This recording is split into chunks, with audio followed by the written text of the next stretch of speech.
Assalamualaikum warahmatullahi wabarakatuh. Halo teman-teman semua, terima kasih sudah mampir ke channel Ramzik Story. Sebelum kita masuk ke cerita, saya mempunyai permintaan kecil nih buat kalian semua. Ingat, kalian jangan subscribe channel ini. Tapi kalau kalian suka konten ini, saya akan sangat senang jika kalian menuliskan Waalaikumsalam bagi yang muslim atau menjawab sesuai dengan keyakinan kalian masing-masing. Dan jangan lupa untuk like videonya. Ya, ingat salam adalah doa yang sangat mustajab dengan kalian menjawab salam di kolom komentar itu.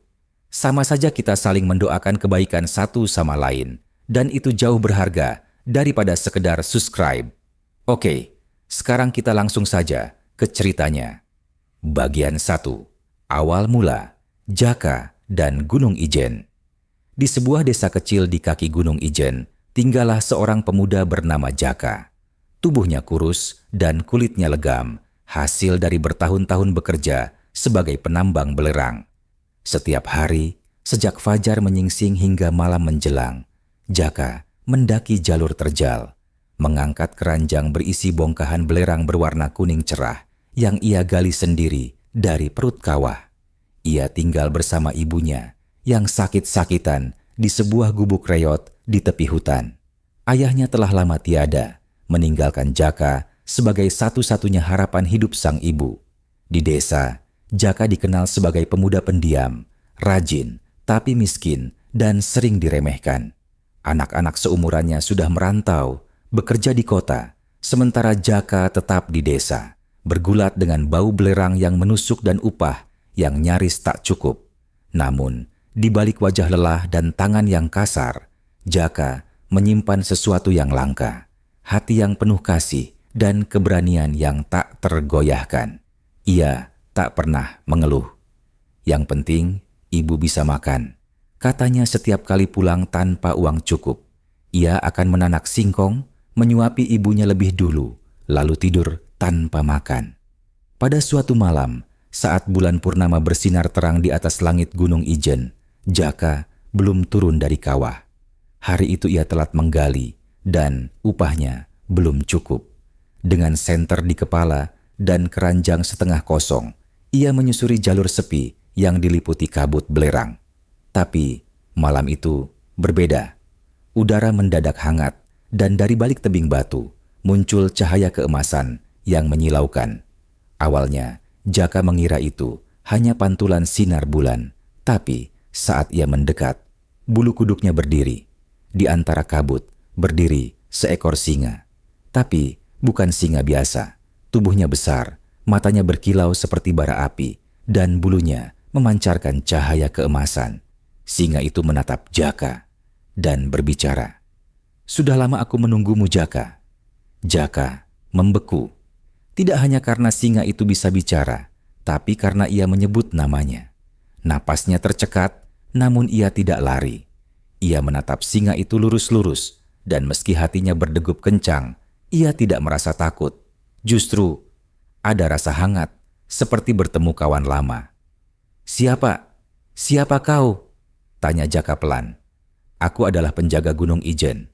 Dahulu, aku adalah raja di tanah ini, sebelum dilupakan oleh manusia.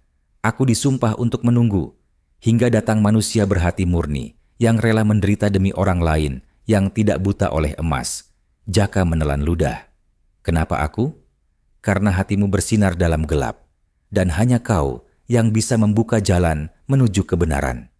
Singa itu berjalan perlahan ke balik tebing. "Ikut aku, Jaka. Tapi ingat, ini bukan jalan pulang yang biasa. Kau tak akan kembali sebagai Jaka yang sama." Tanpa pikir panjang, Jaka mengikuti langkah sang singa, masuk ke dalam kabut pekat, menyusuri jalur yang belum pernah dilaluinya. Jalur yang akan membawa hidupnya berubah selamanya. Bagian 2. Ujian di Gua Rahasia Jaka mengikuti sang singa keemasan melewati jalan setapak yang seolah terbuka hanya untuk mereka. Kabut kian pekat, udara semakin hangat, dan tanah di bawah kaki mulai berubah warna. Dari tanah vulkanik biasa menjadi seperti marmer hitam yang berkilau. Pohon-pohon yang ia lewati tak lagi tampak seperti tumbuhan biasa. Dedaunannya memendar cahaya hijau samar dan batangnya berkilau seperti dilapisi kristal. Setelah berjalan cukup lama, mereka tiba di mulut gua yang tersembunyi di balik air terjun kecil. Air terjun itu tidak seperti air biasa. Warnanya biru menyala dan suaranya seperti nyanyian. Gua itu tertutup batu besar dengan ukiran kuno. Di tengah batu itu terdapat simbol singa bersayap. Saat sang singa menatap ukiran itu, batu besar bergerak perlahan dan terbuka, seolah menyambut kedatangan mereka. "Masuklah, Jaka," kata sang singa. "Tapi ingat, apa yang akan kau hadapi di dalam bukan hanya rintangan fisik. Ini adalah ujian hatimu." Jaka menelan ludah. Ia menatap kegelapan gua di depannya, lalu melangkah masuk. Begitu Jaka memasuki gua, cahaya dari luar menghilang. Tapi di dalam, dinding gua justru bercahaya sendiri, menampakkan lukisan-lukisan kuno, manusia rakus, raja lalim, bencana alam, dan sosok singa bersinar yang berdiri sebagai pelindung. Semua lukisan itu bergerak pelan, seperti hidup. Tiba-tiba, Jaka sampai di sebuah ruangan besar. Di tengah ruangan itu ada 3 pintu, 1 dari emas, 1 dari perak, dan 1 dari batu sederhana. Di atasnya tertulis, "Pilihlah pintu yang menunjukkan siapa dirimu sebenarnya." Jaka menatap ketiga pintu itu. Pintu emas tampak megah, penuh ukiran permata. Pintu perak tampak dingin tapi indah. Pintu batu sangat biasa, tua dan sederhana, seperti dinding rumahnya di desa. Ia menghela napas dan berkata, "Aku tidak pernah memilih karena harta.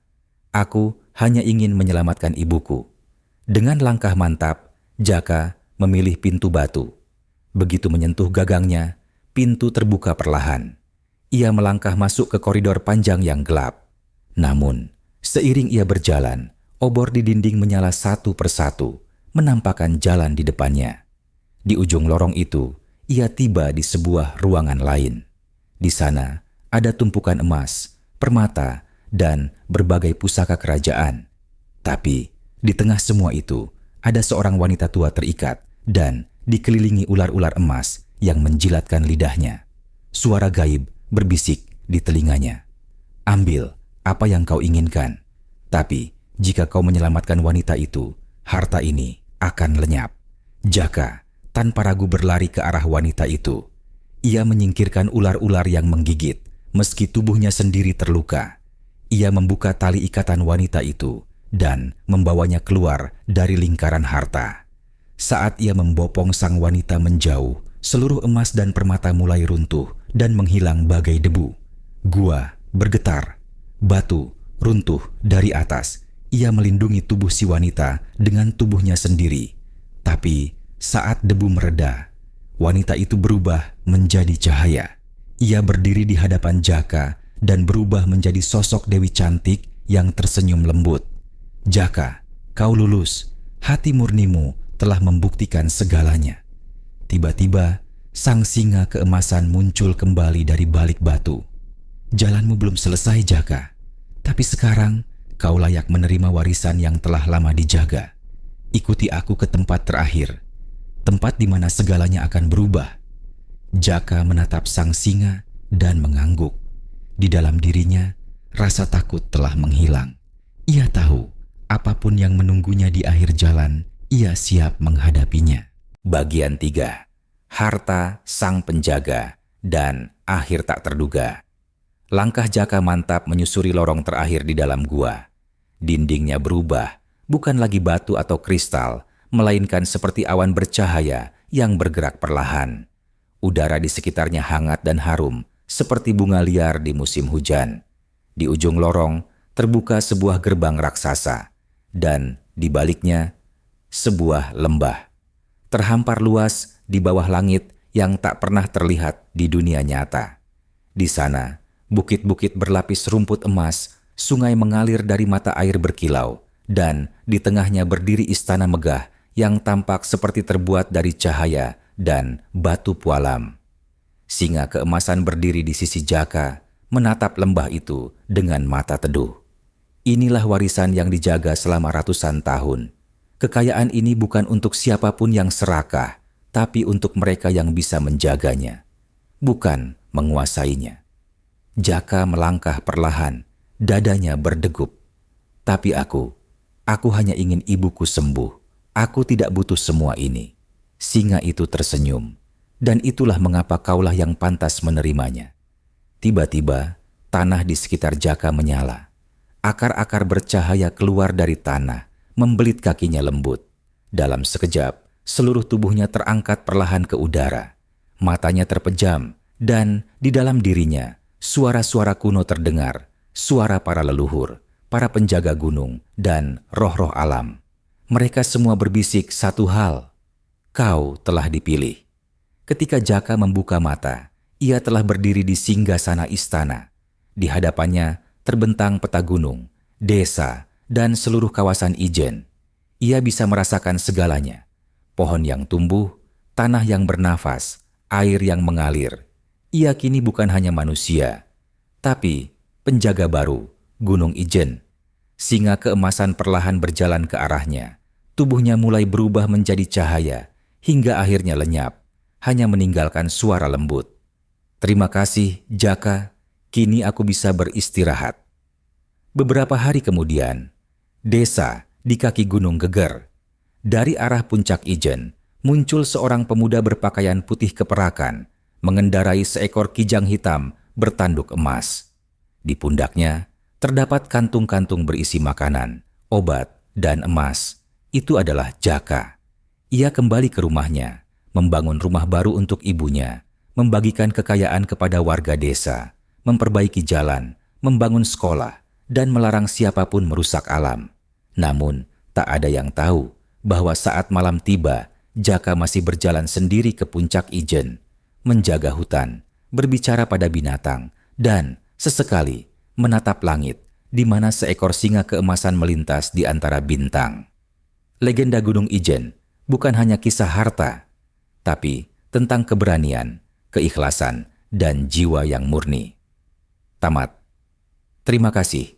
Anda sudah menonton sampai habis. Jangan lupa like, komen, dan subscribe. Atau like saja, tidak apa-apa. Karena like dari teman-teman semua sangat berarti bagi kami.